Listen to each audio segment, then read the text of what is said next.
I'm Celia Johnson. I'm based in Hereford. I'm a practicing artist and a lecturer. So my work is all about place. It's site-specific usually, and I work across painting, installation, sculpture.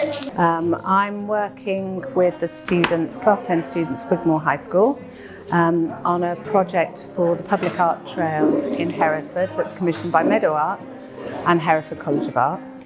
And together we're working to create a sign for Maylord Street, which is the street where David Garrick was born. David Garrick is a famous theatre producer and a playwright, and he was the originator of the phrase, "Wonders will never cease."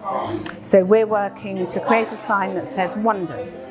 And the colour and the shape of the sign will be based on the drawings that the students are doing today.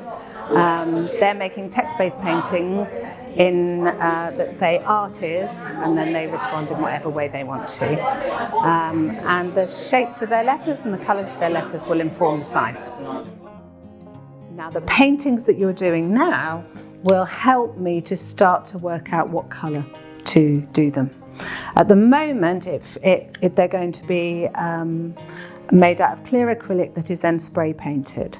So I'm going to try and have a look at some of the colours that you've used, and again kind of put them into the sign. We're using acrylic paints to work on lettering styles, then used for the sign up in Hereford.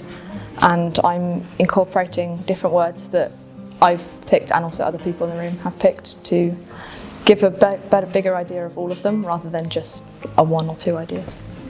So I'm using acrylic paints, and in this square here, because my word's expressive, I'm going to do a wreath of flowers. I'm going to use like lots of different colours, lots like contrast, and then from the colours from the flower, I'm going to use them inside of each letter to make them like bold and like expressive.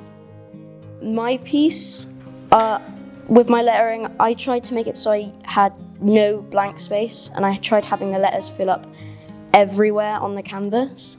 So lots of my letters are very strange, like some of them are wonky, some of them are backwards, but they're just filling all of the space, and that's what I wanted to do with my piece.